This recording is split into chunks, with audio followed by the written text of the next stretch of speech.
Hey guys, please excuse everything about my appearance right now. It's Friday night, and this is just kind of what my life has come to at this point.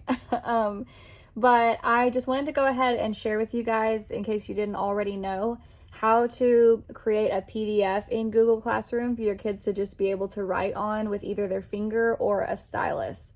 So, like some things aren't going to work as well, like in Google Slides, if you want them to be able to like show their work in math or draw a picture or something like that. And it would just be easier if they could just write directly onto the PDF and save it. So let me get my camera flipped around and I'll show you what I'm. Okay, so within Google Classroom, our team has made kind of like a dummy classroom so that we can post things in here and try them out and see what it would look like for a kid before we actually assign it to our class. So I'm just going to go in here and I'm going to hit the create button, and I'm going to create an assignment just like I normally would. And so I'm going to go ahead and name this Tuesday Math. And so let's say I wanted them, my students, to be able to just write directly on a PDF. So I'm going to go in and find whatever PDF it is that I'm wanting them to use. So in this case, we'll just go with this TEKS practice.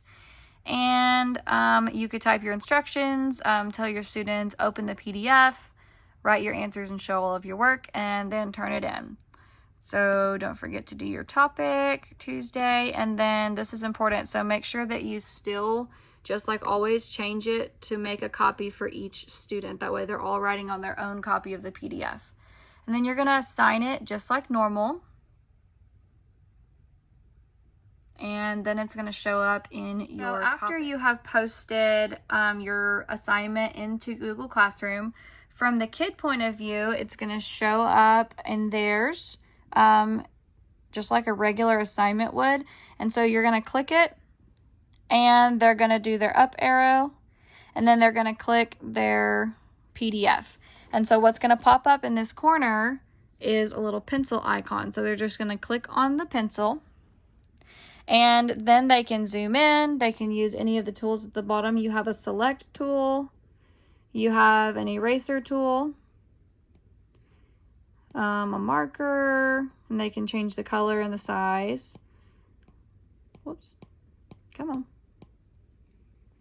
And then you've got the highlighter and another marker, and then you've even got a text box, so they could still write through this as well. So they could come over here, how many apples, and they can draw their little picture in here.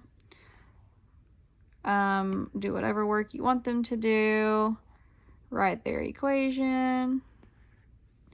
And then if you wanted them to be able to type anything as well, they could click the type icon. They just tap where they want the text box. They can type in here, and they're good. So once you've got it, they would zoom out. Oops. They can still undo and all of that. So once you've got it all in there, however you want it, they're going to come up here, and this save button is going to look like it is blacked out, but they can still click it, and it's going to come up and it's going to save their edited PDF. And it usually takes it a minute. They kind of freak out, but just tell them it's fine. So when it first pops up like this, it's going to look like it didn't save anything. I promise it's okay, because if you were to X out and you were to pull it back up, everything that they did will be there. And they still can go in and click edit again and go in and like say they didn't finish the first day, they can go in and add whatever they need to this document. And they would just hit save again. It's going to save over that first copy, just save all the new changes, and they'll all be reflected in there if you were to go back to it again. It just doesn't automatically show it when you X out. So then they would X out and they can turn it in just like normal.